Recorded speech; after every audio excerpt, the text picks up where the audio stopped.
Hello everyone, आज का topic बहुत ही ज़्यादा महत्वपूर्ण टॉपिक है और आज इस वीडियो में हम सीखेंगे ferrous, folic acid and zinc pregnancy में क्यों ज़रूरी है, इनकी कमी से क्या होता है और ये जो टैबलेट्स हैं प्रेगनेंसी में कैसे यूज की जाती है, इसके बारे में भी हम समझेंगे। इसके अलावा हम समझेंगे कैल्शियम के बारे में और विटामिन डी के बारे में।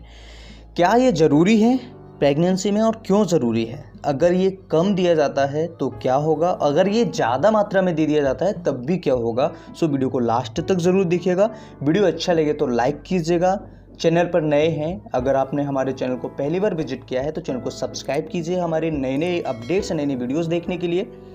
शेयर ज़रूर कीजिएगा अपने दोस्तों के साथ में। कमेंट सेक्शन में कमेंट कर ज़रूर बताएं वीडियो आपको कैसा लगा। चलिए शुरू करते हैं और जानते हैं आज ferrous, folic acid, zinc, calcium and vitamin D के बारे में क्यों प्रेगनेंसी में ज़रूरी है। सबसे पहले ये समझिए, फेरस के बारे में बात करते हैं। फेरस एक आयरन फॉर्म होता है।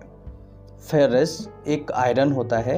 ये कई बार हमारे बॉडी में फेरिक में भी कन्वर्ट हो जाता है। फेरस एक आयरन फॉर्म होता है जो शरीर के लिए बहुत ज़्यादा एसेंशियल होता है।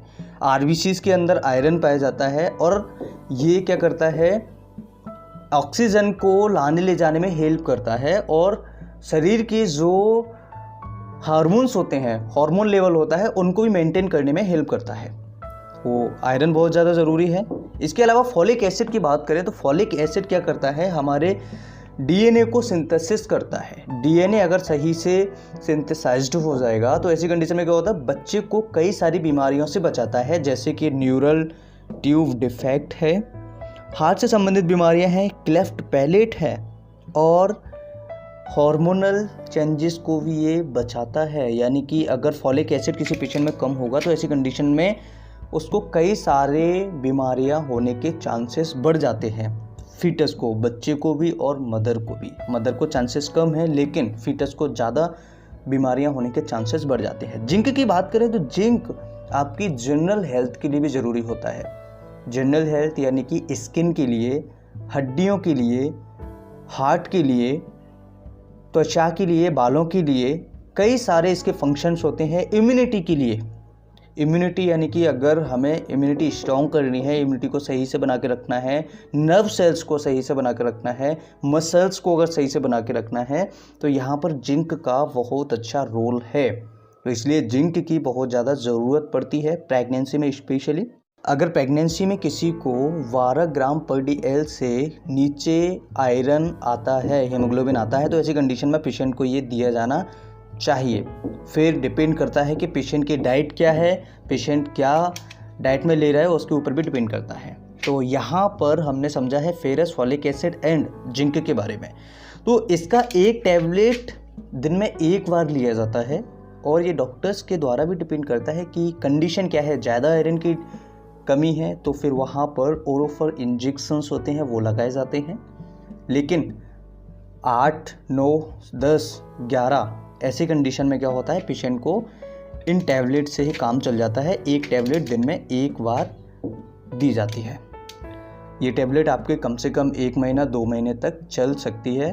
इसके साथ में प्रोटीन के पाउडर्स वगैरह भी आपके चल सकते हैं, 2 चम्मच दिन में एक बार दूध के साथ में। इसके अलावा पेशेंट को हरी सब्जियां खानी चाहिए, पानी ज़्यादा पीने चाहिए और इसके अलावा पेशेंट को दूध पीना चाहिए।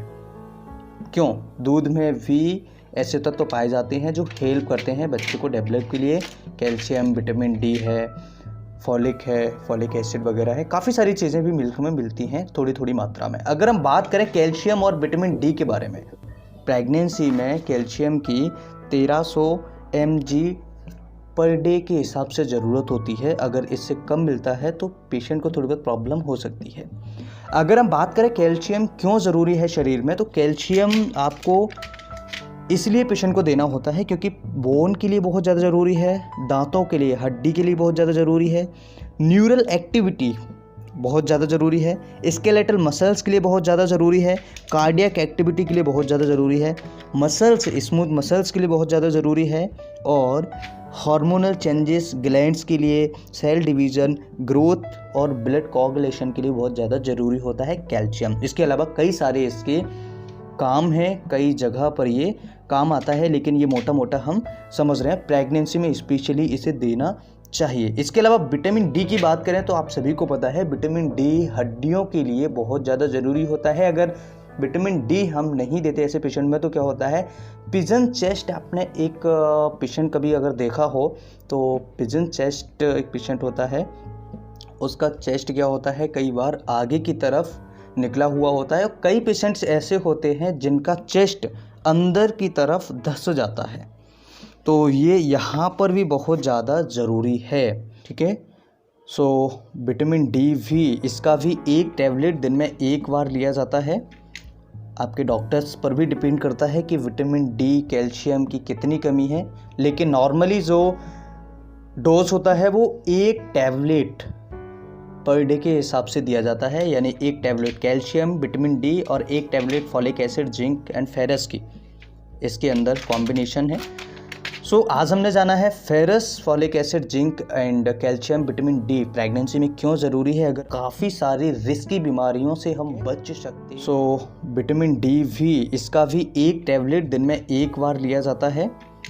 आपके डॉक्टर्स पर भी डिपेंड करता है कि विटामिन डी कैल्शियम की कितनी कमी है, लेकिन नॉर्मली जो डोज होता है वो एक टैबलेट पर डे के हिसाब से दिया जाता है, यानी एक टैबलेट कैल्शियम, विटामिन डी और एक tablet folic acid, zinc and ferrous की, इसके अंदर कॉम्बिनेशन है। सो आज हमने जाना है ferrous, folic acid, zinc and calcium, vitamin D pregnancy में क्यों ज़रूरी है, अगर काफ़ी सारी रिस्की बीमारियों से हम बच सकते हैं अगर पेशेंट इसको सही तरीके से उपयोग करते हैं। तो कई पेशेंट्स होते हैं टैबलेट्स लेके रख लेते हैं लेकिन खाते नहीं हैं, वो बहुत बड़ी गलती करते हैं। हमेशा याद रखें फॉलिक एसिड बहुत ज़्यादा ज़रूरी है प्रेगनेंसी में। ये जो इंग्रेडिएंट्स मैं आपको बता रहा हूँ ये बहुत ज़्यादा ज़रूरी है, कभी भी गलती ना करें। अगर डॉक्टर आपको लिखते हैं तो प्लीज़ सही टाइम पर इनका सेवन करें। इसके साथ में हरी सब्जियाँ, फल फ्रूट्स वगैरह, ताज़े फल खाएं, ताज़ी सब्जियाँ खाएं, ज़्यादा से ज़्यादा पानी पिए और समय पर चेकअप कराएं, अल्ट्रासोनोग्राफी कराएं। अगर आपने अल्ट्रासोनोग्राफी से रिलेटेड वीडियोज़ नहीं देखा है तो वीडियो की डिस्क्रिप्शन चेक कीजिए, काफ़ी सारी वीडियोस आपको वहाँ पर मिल जाएंगी। First trimester, second trimester, third trimester, pregnancy का अल्ट्रासाउंड कैसे देखें, काफ़ी सारी वीडियोस ऑलरेडी आपको वहाँ पर मिल जाएंगी। आई होप कि वीडियो पसंद आएगा। वीडियो पसंद आए तो लाइक करें, चैनल को सब्सक्राइब करें। फिर मिलते हैं एक नई वीडियो में, तब तक के लिए bye bye, take care, thank you for watching, have a nice day.